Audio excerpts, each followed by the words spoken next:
Olá pessoal, bem-vindos à nossa aula número 15 de Cálculo 2. Nesta aula vamos a estudar integrais duplas em coordenadas polares. Até o momento a gente estava estudando integral dupla de uma função contínua sobre uma região, sendo que a região é descrita em coordenadas retangulares. Porém, às vezes, dependendo da região, vai ser importante descrever a nossa região em coordenadas polares. E caso típico de regiões que é mais fácil trabalhar com coordenadas polares são regiões circulares ou alguma fração de uma região circular, ou caso nossa região tenha uma forma de uma arruela, tá? Ou alguma fração dessa arruela. Então, vamos a primeiro ver essa definição das coordenadas polares. O que vamos a fazer é o seguinte: vamos a considerar um ponto que vai ser chamado de polo ou origem. Aqui na figura temos esse ponto fixado e vamos a desenhar uma semi-reta saindo do polo, tá? Geralmente essa semi-reta, chamada de eixo polar, coincide com o eixo X, a semi-reta dos eixos positivos de X. Tá? E bem, agora a gente tendo esse polo e o eixo polar, bem, vamos a descrever pontos no plano através de um par de números reais, e esses números reais vão ser chamados as coordenadas polares do ponto, em relação a esse polo e o eixo polar. Muito bem. Então, se a gente tem um ponto P no plano, como temos o ponto O, podemos calcular a distância de P ao polo. Esse vai ser um número que vamos indicar por R. Essa vai ser a primeira coordenada polar. E a outra coordenada polar vai ser o ângulo, tá? Entre o eixo polar e o segmento OP, como aqui mostrado na figura. Dessa forma, esse ponto é representado por esse par ordenado R, θ, sendo que R é a distância de P ao polo e θ é o ângulo entre o segmento OP e o eixo polar. Muito bem. A primeira observação que devemos fazer é que temos uma convenção, é que, bem, quando a gente mede o ângulo entre o segmento OP e o eixo polar, podemos considerar esse ângulo aqui, medido no sentido anti-horário, começando do eixo polar. Nesse caso, esse ângulo vai ser considerado positivo. Tá? E se medirmos o ângulo começando do eixo polar no sentido anti-horário, o ângulo vai ser considerado negativo. Ok? Agora, se nosso ponto P que tomássemos coincidir com o polo, claramente o R, a primeira coordenada polar do nosso ponto P que coincidir com o polo vai ser zero, né? Porque são os mesmos pontos, então não tem distância. E a gente vai, bem, vamos convencionar de que esse par ordenado de coordenadas polares 0, θ, vai representar sempre o polo, e isto vai ser para qualquer valor de θ. Aqui já estamos vendo que um ponto no plano em coordenadas polares não é descrito de uma maneira única, né? Porque, por exemplo, já estamos vendo que o polo está sendo descrito por distintos pares ordenados em coordenadas polares. Pode ser 0, aqui, por exemplo, 2π, também pode ser 0, π, tá? Todos eles descrevem sempre o polo, π quartos. E, de fato, por exemplo, se a gente tem um ponto com coordenadas polares r, θ, Primeiro, o que podemos ver é que esse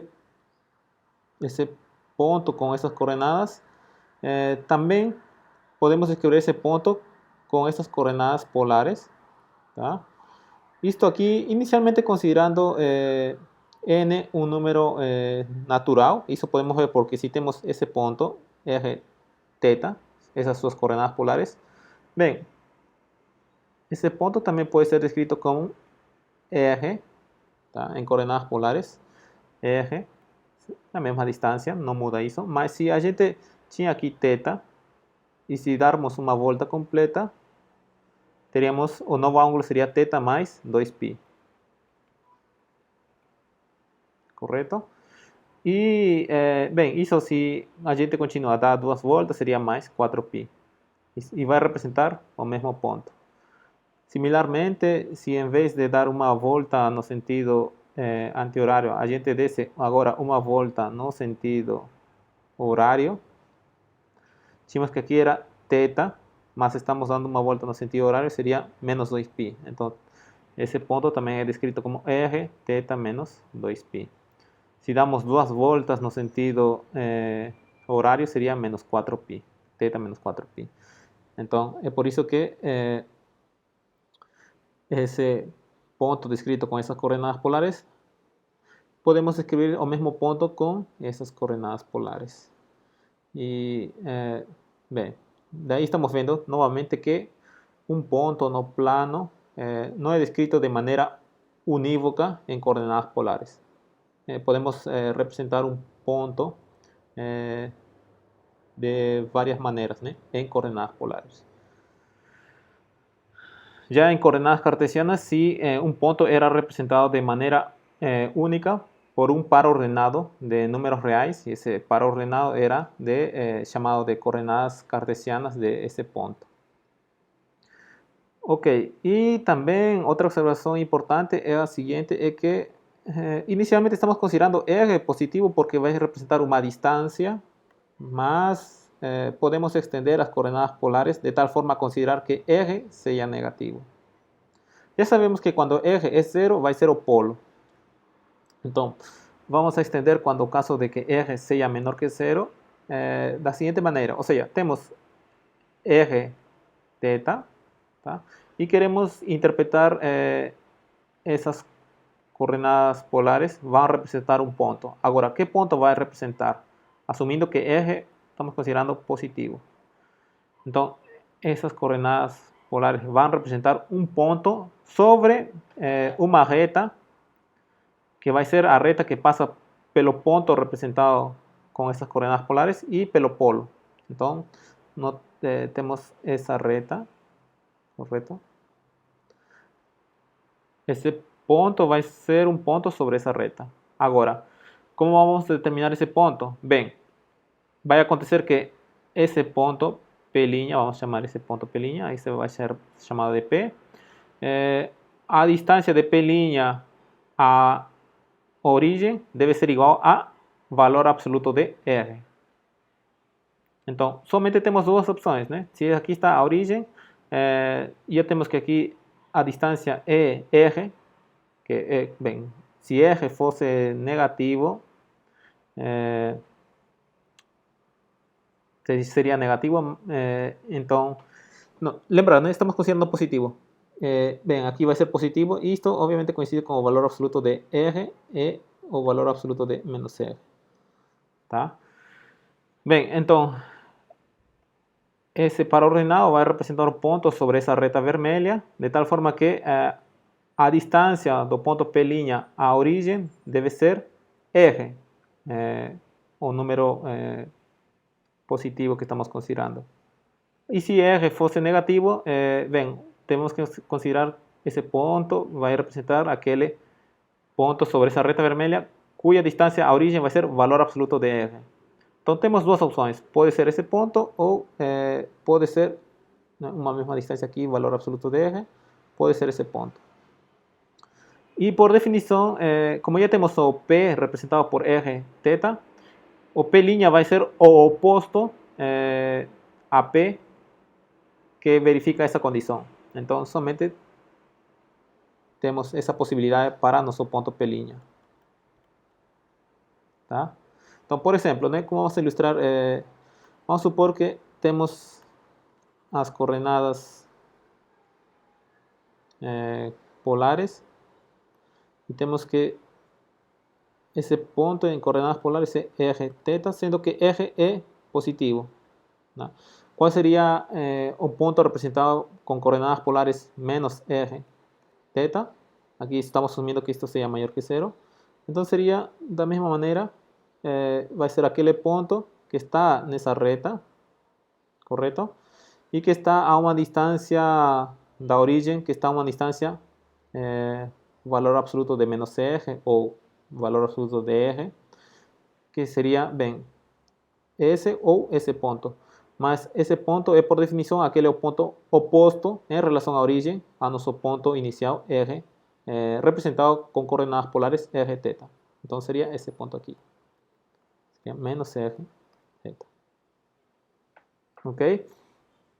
Bem, então, e podemos ver, né? Quando já temos coordenadas polares, sendo que eje pode ser negativo, então temos o seguinte, temos que nosso ponto que era representado com eje θ, com essas coordenadas polares, agora também podemos descrever esse mesmo ponto, sendo que o eje seja negativo. E para isto, a gente faz o seguinte. Ok, temos esse ponto, e para chegar nesse ponto, simplesmente precisamos fazer, bem, neste caso, talvez uma rotação de π. Então, esse ponto é descrito como menos eje θ, né? Aqui já seria nosso ângulo θ, mais π. Correto? Isso que está aqui, né? Isso que está aqui. Por exemplo, quando n for zero, temos esse ponto é descrito como menos eje θ mais π. E em geral vai ser 2nπ mais π, né? Porque lembrar que quando temos 2nπ, damos uma volta completa e chegamos no mesmo ponto. Já seja, se n for positivo, estamos dando uma volta no sentido anti-horário. Se n for negativo, uma volta no sentido horário. Muito bem. Agora, vejamos a relação entre as coordenadas polares e as cartesianas. Bem, para isto vamos supor que os nossos sistemas, tá? Temos um sistema de coordenadas cartesianas ou retangulares, temos aqui a origem, e vamos supor que nosso sistema de coordenadas polares, a origem do sistema de coordenadas polares coincide com o sistema de coordenadas retangulares e o eixo polar coincide com o semi-eixo positivo da x.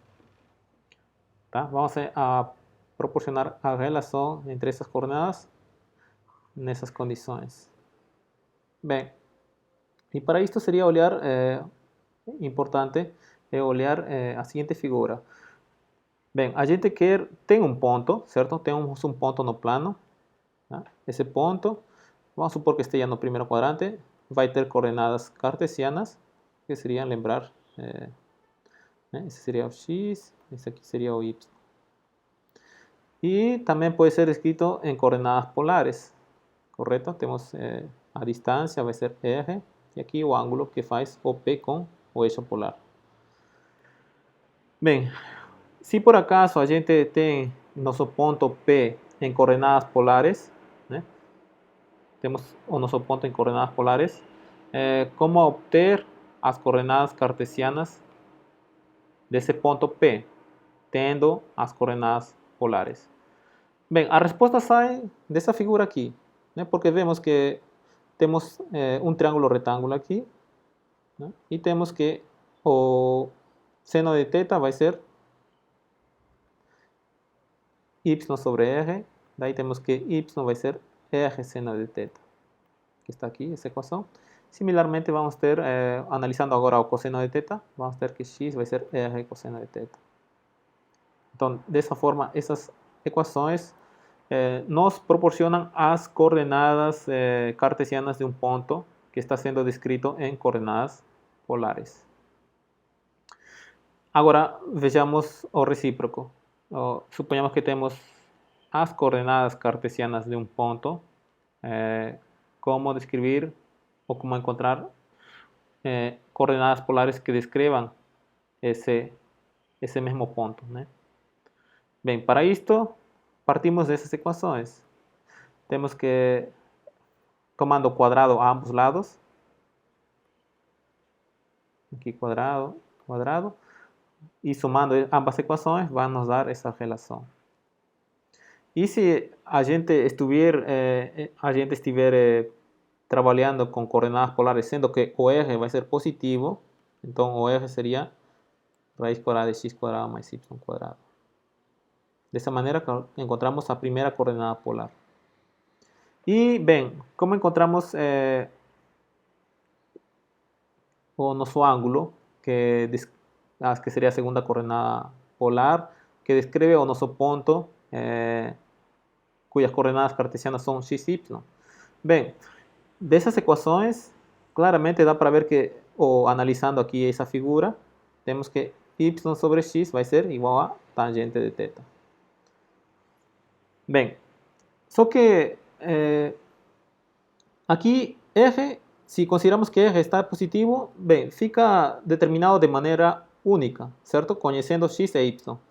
Porém, quando temos y e x e θ satisfaz essa equação, não somente temos um único θ que no intervalo de 0 a 2π, que vai verificar essa equação, né? De fato, temos pelo menos dois valores que verificam essa equação.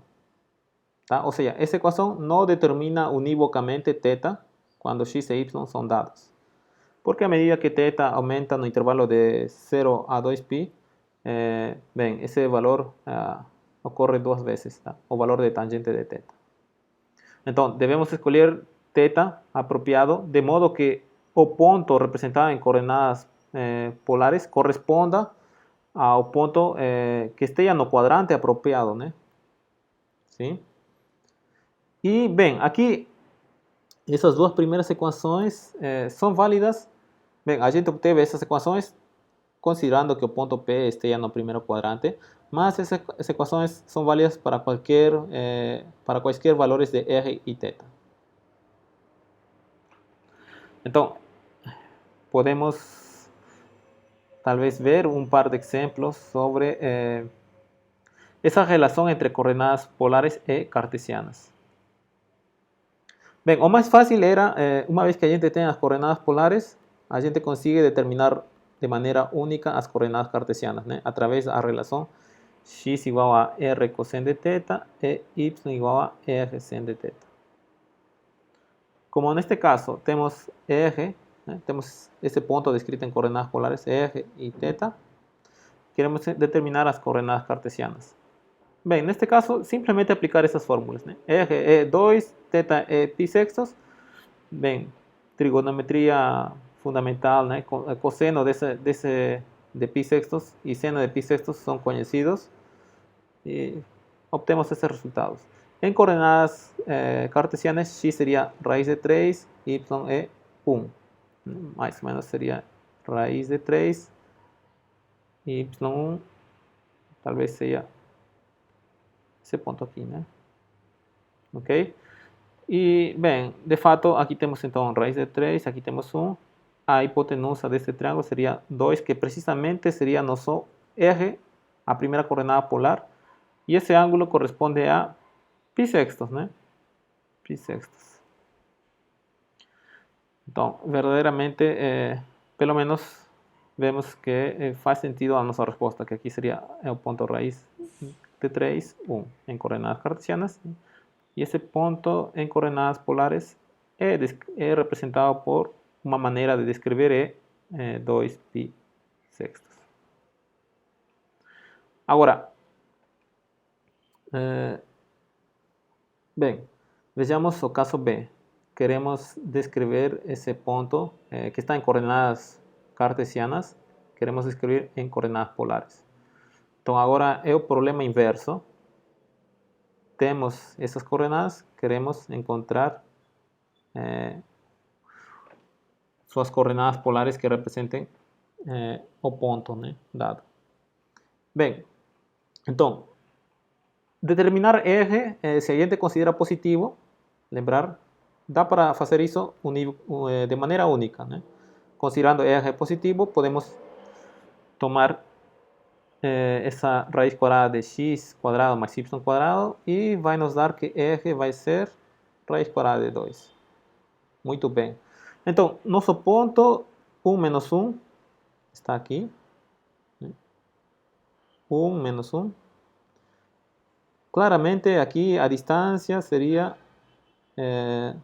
raiz de 2. Tá?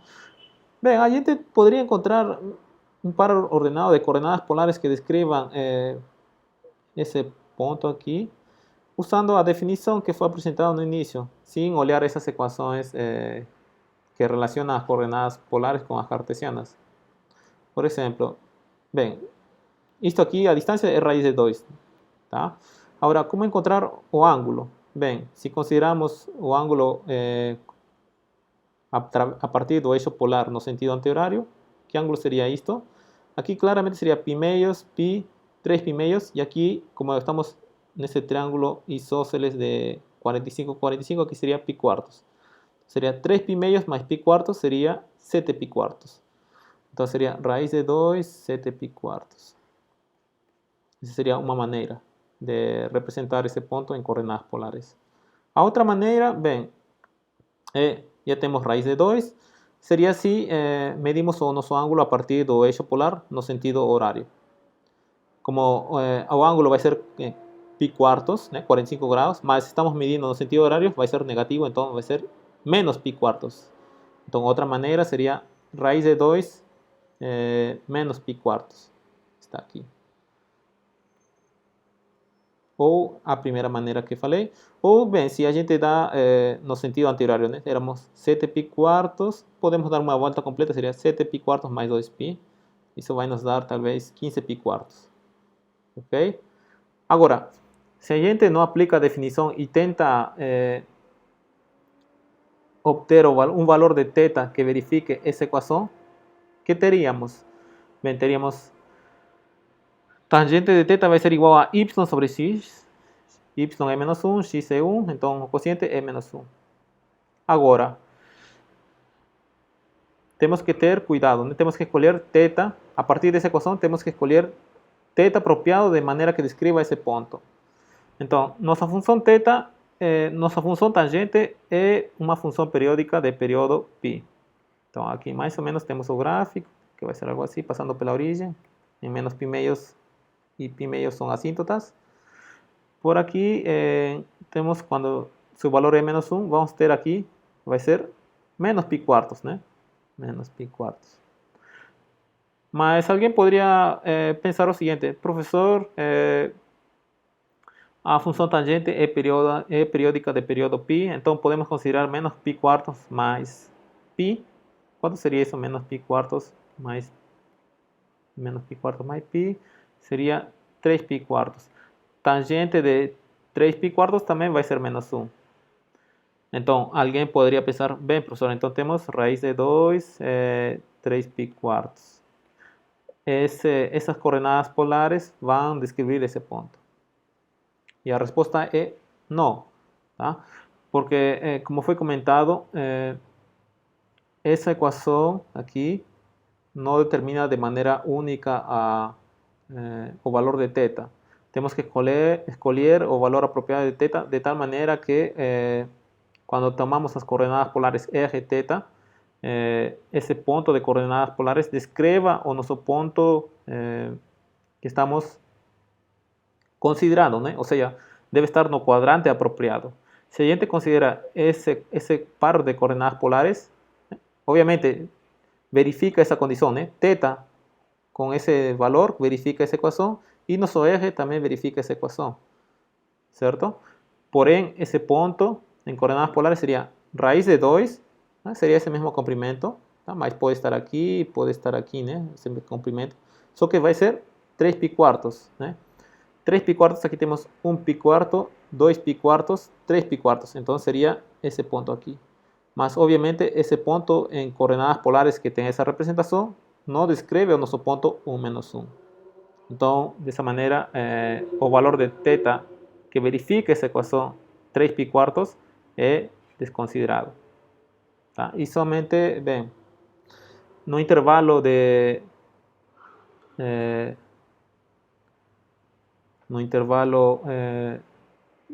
de menos pi meios a pi meios,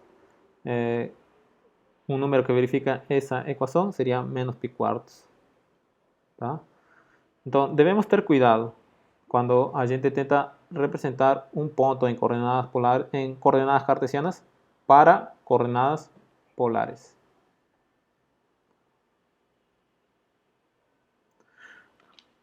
Agora, vejamos a seguinte definição. Lembra que quando a gente estava estudando integral dupla, a definição, a gente começava com um retângulo em coordenadas cartesianas, certo? Como vamos falar de integração dupla em coordenadas polares, bem, faz sentido tentar imitar a construção. Então temos que considerar o que vai ser chamado de retângulo polar. Lembra que um retângulo em coordenadas cartesianas era quando as coordenadas estão entre duas constantes, né? Entre dois valores. X e B, X está entre A e B, Y está entre, digamos, C e D. Mas agora temos nossas coordenadas são R e θ. Então, R vai estar entre dois números, vamos supor A e B, e a outra coordenada θ vai estar entre também dois números, que vão ser alfa e beta. Só que como estamos em coordenadas polares, essa figura, essa região representada, ou que vai ser uma região chamada de retângulo polar, vai ter mais ou menos o seguinte formato, dependendo dos valores de A e B e alfa e beta, né? Vai ter esse formato que está aqui. Vai ser essa região aqui. Dá para ver que essa região está entre, o R está entre A e B, certo? E o θ, o ângulo, está entre alfa e beta. Então nossa região seria essa região laranja. Essa região chama-se de retângulo polar. Depois, como foi feita a integração, a definição da integral dupla? Lembrar que era subdivisão em retângulos do mesmo tamanho, né? Ok? E a gente calculava, tomava um ponto amostral em cada subretângulo e avaliávamos nossa função nesse ponto amostral e multiplicávamos pela área de cada subretângulo. Correto? Bem, e ao fazer isso para cada retângulo, temos esses valores para cada retângulo, a gente soma esses valores e temos uma aproximação do que é chamado de integral dupla da função nessa região retangular. Algo similar é feito aqui para coordenadas polares. A gente divide o nosso retângulo polar em retângulos polares pequenos, todos de mesmo tamanho. Tá? E a gente vai a tomar pontos amostrais arbitrários em cada subretângulo polar, avalia nossa função nesses pontos amostrais e multiplica pela área desses retângulos polares. E fazemos a soma, né? A soma desses valores para cada retângulo polar. E esse seria um valor aproximado do que vai ser denominado de integral da função f em coordenadas polares. Logo, o valor da integral dupla vai ser o limite, né? Quando o número de subretângulos polares cresce indefinidamente, ou equivalentemente quando a área dos subretângulos polares tende para zero. Tá? Fazendo essa construção, a gente pode ver rigorosamente que vamos obter o seguinte resultado, de que se a gente tiver um retângulo polar onde, bem, o ângulo maior menos o ângulo menor, se o valor fosse menor ou igual que 2π e maior que zero. Bem, a gente já definiu integral dupla em coordenadas cartesianas de maneira geral, né? Então, faz sentido, temos esse retângulo polar, nossa região R. Em coordenadas cartesianas, seria essa notação, ok? Mas em coordenadas polares, usando essa ideia de subdividir em pequenos subretângulos polares do mesmo tamanho, e imitando a construção da soma dupla de Riemann, que a gente fez para coordenadas cartesianas, a gente pode ver que essa integral dupla calculada em coordenadas cartesianas, em coordenadas polares, transforma-se nessa integral iterada. É uma integral iterada, primeiro integrando em R, tá? E depois em θ. Sendo que x, né? Estamos passando de coordenadas cartesianas para coordenadas polares. ¿Cuál era la relación entre coordenadas cartesianas y coordenadas polares? Era x es r coseno de θ, y es r sen de θ. Por eso que x está siendo sustituido por r coseno de θ, y r sen de θ. Y aquí tenemos un termo adicional, un factor adicional que é r. Tá? Isso vem do fato de que quando a gente subdivide en pequeños subretángulos polares. Bien, aquí tenemos un pequeño subretángulo. Esa área en coordenadas cartesianas va a ser indicada por d diferencial de A. Só que en coordenadas polares sería precisamente R diferencial de R diferencial de θ. Esto es, aquí tenemos ese complemento aquí, sería O diferencial de R. Esto aquí sería O diferencial de θ. ¿No? Y ven, aquí tenemos o eje, ¿no? Tá? Bem, talvez seja bom ter em mente essa figura para lembrar essa relação da, bem, área infinitesimal de um retângulo polar em coordenadas polares. Ok? Muito bem.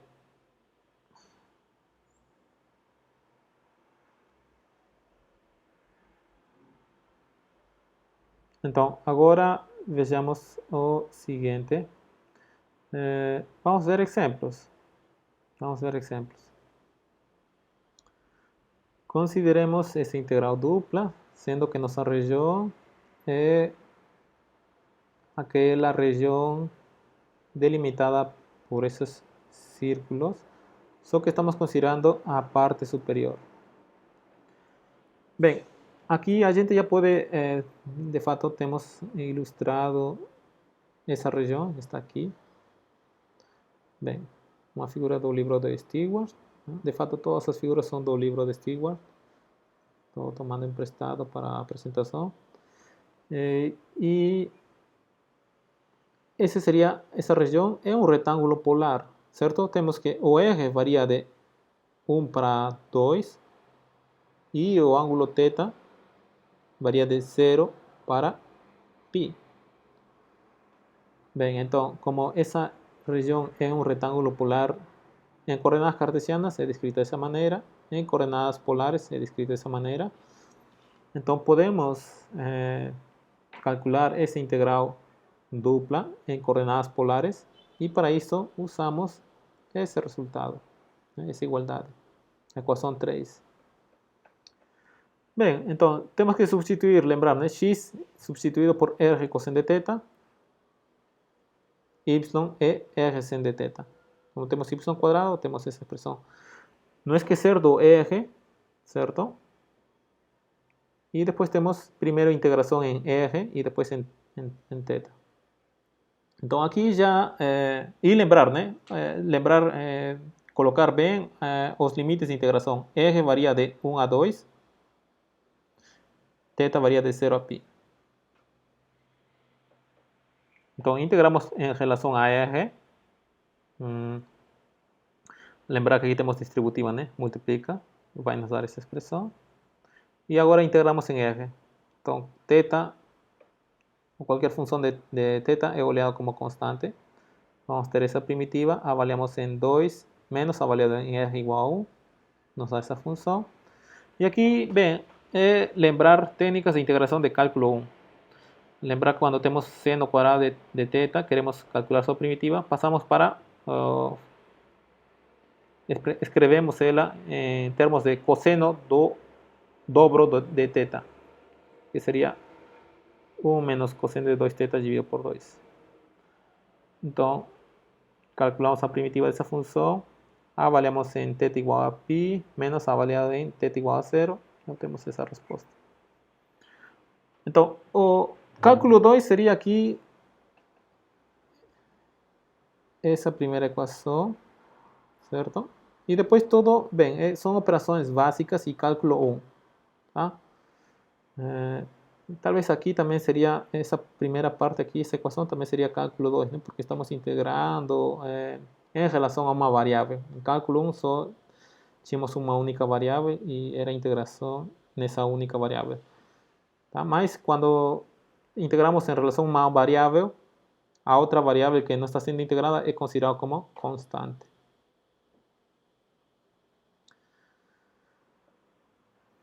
Depois temos o seguinte problema. Determine o volume do sólido delimitado pelo plano z igual a 0, que é o plano xy, e pelo paraboloide, esse paraboloide aí, que a gente pode tentar fazer um esboço. O paraboloide seria, está abrindo-se para baixo, né? E, bem, quando fazemos z igual a 0, vai nos dar precisamente a interseção com o paraboloide, vai nos dar o círculo de raio 1. Logo, o sólido limitado pelo paraboloide e pelo plano vai ser o sólido que tem como parte superior o gráfico de 1 menos x menos y cuadrado e que está acima dessa região plana, que é a região circular. Essa região circular é descrita em coordenadas polares, certo? Seria considerado como um retângulo polar, sendo que o eje varia de 0 a 1 e o θ varia de 0 a 2π. Está aqui, né? Eje varia de 0 a 1 e θ varia de 0 a 2π. Então, essa é a descrição de eje em coordenadas polares. Essa seria a nossa região eje. Tá? Aqui vamos colocar eje. E, bem, essa descrição. Logo, como queremos calcular o volume do sólido delimitado superiormente pelo gráfico dessa função, então o volume vai ser integral dupla sobre a região, né, que seria a base, seria R, nossa função, 1 menos x quadrado menos y quadrado, correto? Essa seria, bem, a expressão que vai nos dar o volume, essa integral dupla. Só como estamos escrevendo, ou para facilitar as contas, é conveniente descrever essa região em coordenadas polares. A integração em coordenadas polares, certo? Descrevendo eje, passando de coordenadas cartesianas para coordenadas polares, vai nos dar essa equação 3. Então temos que substituir x por eje cosseno de θ e y eje seno de θ. Só que quando x quadrado mais y quadrado, isto era igual a eje quadrado. Lembrar isso? Então aqui temos menos x quadrado mais y quadrado, vai ser eje quadrado. Está aqui. Temos por eje, não esquecer do eje que aparece na integração em coordenadas polares. Integramos primeiro em relação a eje e depois em relação a θ. Tá? A gente faz a multiplicação, obtemos essa função. E aqui, né, primitiva dessa função em R, avaliamos em 1, menos avaliamos em 0, e depois integramos em relação a θ, né, que vai ser uma constante, então seria 2π. Aqui, como temos que somente vai ser uma função de R, então seria essa integral em relação a θ, seria a integral de 1 por essa integral. E aí, cálculo 1. Podemos ver que dá π meios. Vocês podem colocar pause no vídeo e ver os detalhes, né? Tentar conferir se por acaso vocês não acreditam em alguma igualdade. Bem, aqui vocês veem, o cálculo não foi muito comprido, né? Foi relativamente simples. E o que hubiese acontecido se a gente não percebia que podíamos utilizar integração em coordenadas polares? Bem, em coordenadas cartesianas, o que teríamos que fazer é fazer essa integral dupla, correto? E descrever nossa região D em coordenadas cartesianas, que seria x varía de menos 1 a 1, ¿cierto? X varía de menos 1 a 1, e y está delimitado por 1 menos raíz cuadrada de 1 menos x cuadrado y delimitado inferiormente por raíz cuadrada o negativo de raíz cuadrada de 1 menos x cuadrado. Isso vai nos dar essa integral iterada. Aí, como exemplo, vocês podem tentar fazer o cálculo dessa integral iterada e ver que, bem, que esse cálculo vai ser um pouco mais complicado e vai levar mais tempo que se a gente tivesse feito dessa maneira. Então, é essa a vantagem de usar coordenadas polares para certos casos. Tá? A gente consegue fazer o cálculo da integral dupla sem muita complicação. Bem, agora a gente viu integração dupla em coordenadas polares em um retângulo polar e o seguinte resultado vai estender essa integração dupla em coordenadas polares sobre retângulos polares. Agora vamos considerar que nossa região em coordenadas polares seja descrita dessa forma. Θ está entre dois números e o R vai estar entre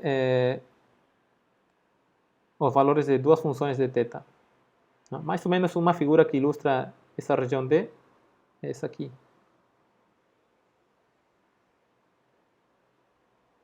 Ok? Temos que o θ claramente está entre alfa e beta. Tá? Toda essa região só está entre alfa e beta. Já o R, bem, não está entre duas constantes, né? Está variando. E o valor que varia R, né, vai depender de θ. Bem, então, nessa situação, se a gente integra essa região, alguma função sobre essa região, certo? E descrevendo ou passando dessas coordenadas cartesianas para coordenadas polares, essa integral dupla se transforma nessa integral iterada. Tá? Novamente, aqui a diferença é quase similar ao que aparece aqui, né? Que no primeiro teorema, que é chamado de mudança de coordenadas polares em uma integral dupla. Só que aqui R não está entre constantes, né? Está entre os limites de integração são duas funções de θ. É a mesma coisa, só que aqui temos uma pequena modificação, tá? Que influi muito no resultado, que vai ser R está entre os valores de H1 de θ e H2 de θ. Depois, todas as outras expressões nessa fórmula é a mesma, só muda aqui, nos limites de integração de R. E no caso particular que nossa função fosse a função 1 se tomásemos que o limite inferior fosse 0 e o limite superior de R fosse h de θ, ou seja, uma função qualquer de θ, bem, qual seria a nossa região neste caso? Nossa região agora não somente seria essa região D, mas estaria contendo essa região, tá? Nesse caso, quando integramos a função 1, lembrar, né, a integral, é o que está aqui, né? A integral da função 1 sobre uma região D vai nos dar precisamente, integral dupla sobre a região D, vai nos dar a área da região D. Mas essa integral dupla, usando esse resultado, bem, temos os limites de integração em R são 0 e h de θ. Temos a função f é a função constante 1, então aqui seria 1. Temos nosso R dr de θ. Bem, a gente aqui integra, certo? Em relação a R, vai nos dar R quadrado dividido por 2. Avaliamos em h de θ, menos avaliar em 0. Isto nos dá essa função. Então, quando temos uma região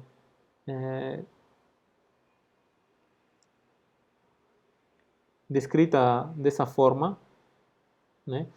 Como vamos colocar nossa região é descrita da forma R θ em coordenadas polares, descrita como θ varia entre alfa e beta, dois números, e o R varia entre 0 e alguma função de θ.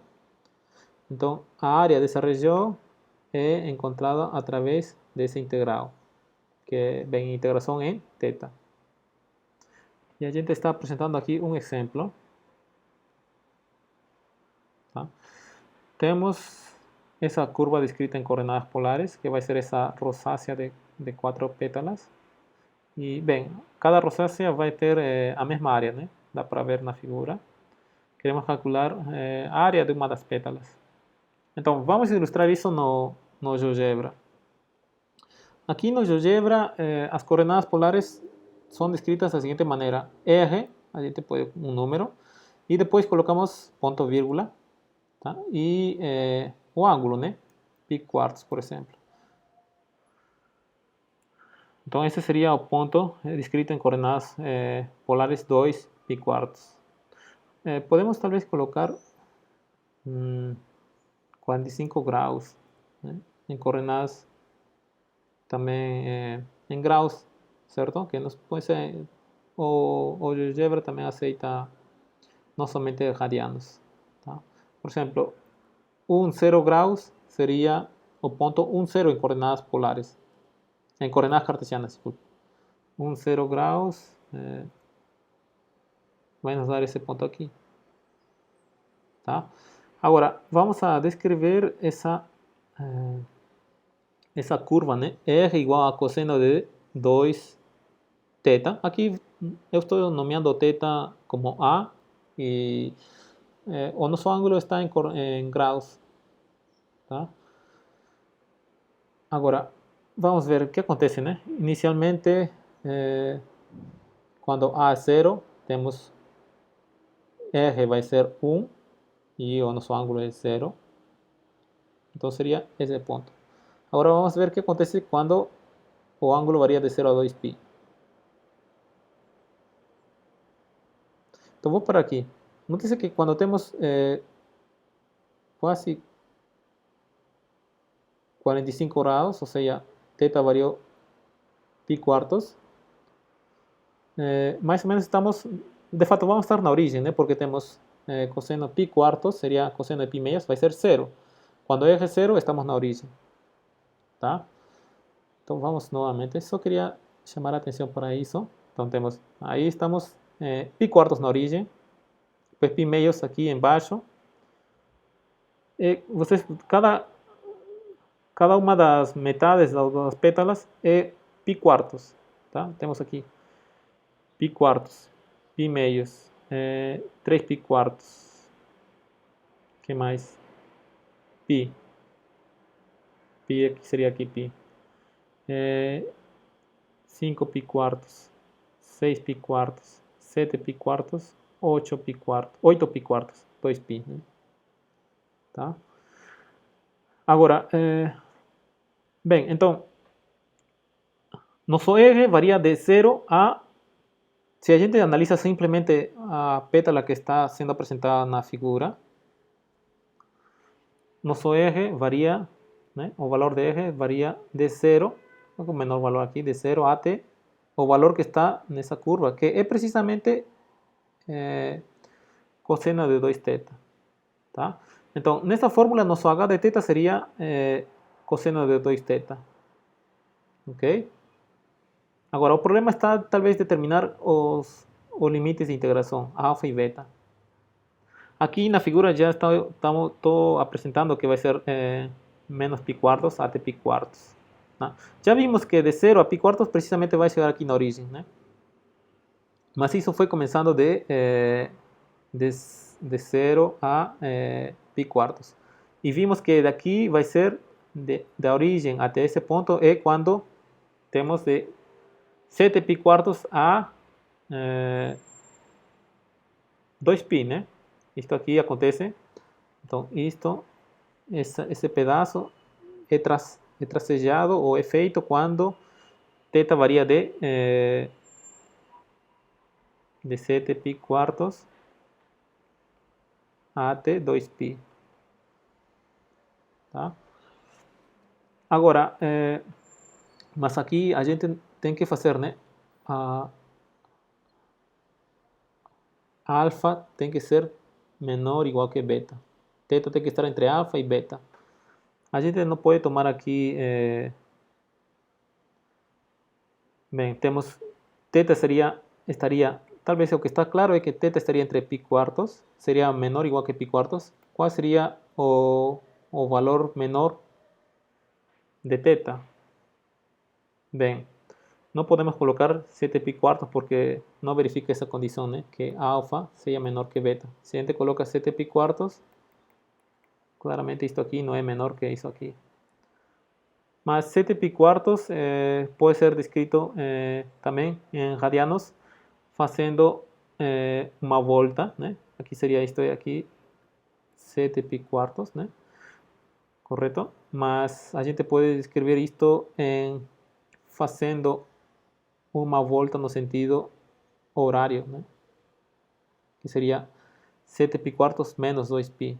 7 pi quartos menos 2π vai nos dar precisamente menos pi quartos. E a gente se pode botar menos pi quartos aqui porque verifica essa condição, né? Alfa menor que beta. Menos pi quartos menor que pi quartos. Ok? E bem, isso também podemos mudar aqui, né? Para perceber, vamos colocar que... Vamos começar que o mínimo seja pi quartos 45 graus, né? Menos 45 graus. Aí vamos só até 7 pi quartos, que seria 270, 315. 315 graus. Então, agora vamos fazer o seguinte, né? Vamos começar na origem, que vai ser precisamente menos pi quartos. E em pi quartos vamos ter, precisamente quando for 45 graus ou pi quartos, vai ser uma pétala. Então, dá para ver que com a ajuda do GeoGebra, ou também a gente poderia fazer uma análise dessa equação, que, bem, essa primeira pétala, a região delimitada por essa pétala é descrita em coordenadas polares como θ variando de menos pi quartos a pi quartos e o nosso eje varia de 0 a essa curva que seria descrita como cosseno de 2θ. Muito bem. Então, a gente tentou encontrar ou tentei explicar os limites de integração nessa fórmula, tá? E, bem, está aqui, né? E aqui já é cálculo 1. Uma vez que a gente conseguiu descrever os limites de integração, agora, como temos cosseno quadrado, passamos para cosseno de ângulo do dobro de 2θ, que seria cosseno de 4θ.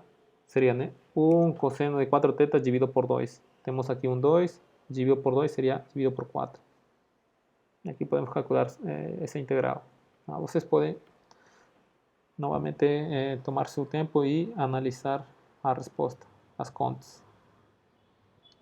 Y finalmente queremos determinar el volumen do sólido que está abaixo do paraboloide, né? Temos o paraboloide mais ou menos dessa forma, e que está acima do plano XY, certo? Então vamos ter algum sólido que está abaixo desse paraboloide, que está acima do plano XY e dentro desse cilindro. Agora, para olhar melhor ou representar geometricamente esse cilindro, a gente completa quadrados. Completando quadrados, vamos obter essa equação aqui. De fato, aqui deve ser menor ou igual, tá? Porque aí vai ser um disco. Mas essa equação aqui é a equação x menos 1 quadrado mais y quadrado igual a 1. Ou seja, aqui vamos ter, de fato está aqui nesta figura. Temos o nosso paraboloide, o cilindro e o sólido que estamos querendo encontrar seu volume vai ser sólido dentro do cilindro, que está abaixo do paraboloide e que está acima do plano XY, ou seja, seria acima dessa região circular. Temos aqui essa região circular, queremos o volume desse sólido, assim. Tá? Seria um cilindro, uma parte de um sólido cilíndrico, né? Que está sendo cortado na parte superior, né? Nessa parte inclinada pelo paraboloide. Bem, então nossa região de integração, lembrar, né? O volume seria integral dupla sobre a região D seria essa aqui, né? Essa região circular. E a integral que vamos a função que vamos integrar vai ser a função cujo gráfico nos dá o paraboloide. Ou seja, seria, o paraboloide era z igual a x quadrado mais y quadrado. Então, essa seria a nossa função f. E,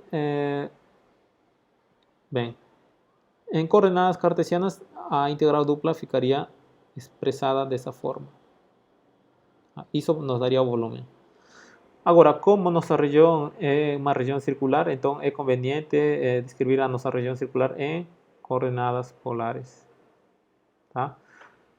Então, em coordenadas cartesianas, nossa região é descrita dessa forma, né? Nossa região D aqui é menor ou igual. Mas em coordenadas polares, x quadrado mais y quadrado é r quadrado. 2x, x é r cosseno de θ. Então, aqui teríamos, bem, essa equação em coordenadas polares seria essa equação. Podemos cortar um r. Vemos que essa circunferência em coordenadas polares é r igual a 2 cosseno de θ. Tá? Então, isso simplesmente é a circunferência. Logo, a região inteira seria descrita como r menor ou igual que 2 cosseno de θ. Tá? Agora, θ vai variar de que valor para que valor? Bem, podemos ver, né? Aqui dá para ver que, por exemplo, um ponto aqui dessa região, o ângulo vai estar de 0 a π meios, correto? Pelo menos nessa parte, no primeiro quadrante, de 0 a π meios. Precisamente quando temos θ igual a π meios, temos R0, né, que temos aqui. Quando θ for 0, temos R igual a 2, temos esse ponto. Então, quando começamos em θ igual a 0, temos esse ponto. Depois, quando avançamos de 0 a π meios, vamos fazendo essa trajetória. Agora, isso seria de 0 a π meios. Se continuarmos, por exemplo, agora vamos para... Isso foi de 0 a π meios. Se vamos θ igual a pi. Θ igual a pi, a gente fez esse ângulo. Teríamos 2 cosseno de pi, que seria menos 2, né? Então, temos feito esse ângulo. Este seria aqui, esse ponto, o oposto seria 2 pi, né? Mas como temos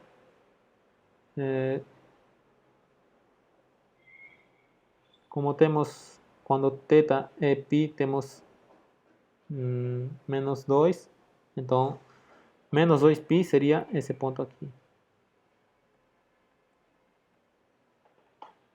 Correto? Bem, então o que temos é o seguinte. A gente pode ver isso talvez no GeoGebra, fica mais claro. Vamos fazer isto. Vamos escrever cosseno de A como equação. 2 cosseno de A, né? 2 cosseno de A. 2 cosseno de A. E vamos fazer agora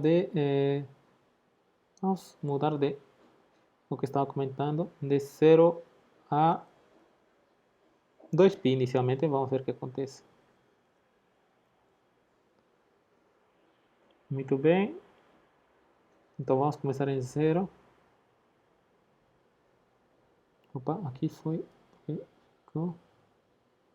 Seria 2 cosseno de A, né? Muito bem. Então, quando temos θ igual a 0, temos precisamente o ponto 2. E vamos animar agora. Isso aqui foi até π meios, né? Que seria 90 graus. A gente está 92, passou um pouco. Depois vamos até π. Temos isso. Certo? Então, podemos ver que θ iria nosso ângulo teria de 0 a π, correto? Ou também podemos considerar, a gente pode ver que seria de menos π meios, correto? De menos π meios até π meios. Por exemplo, aqui vamos ver, vamos mudar, né? Vamos simplesmente fazer de menos π meios, que seria de menos 90 até 90. Então, fazer essa animação.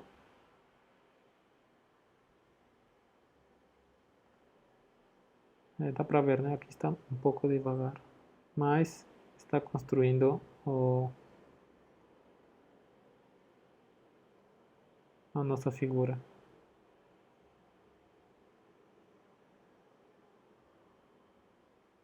Que é o círculo. Em 90 graus já vimos que vai parar aqui, né? Em π meios.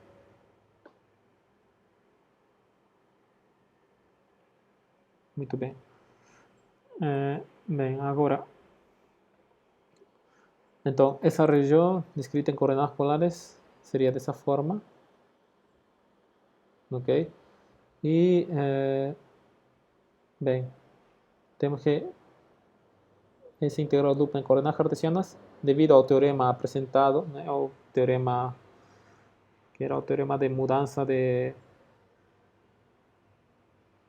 para coordenadas em coordenadas polares, a primeira versão, né?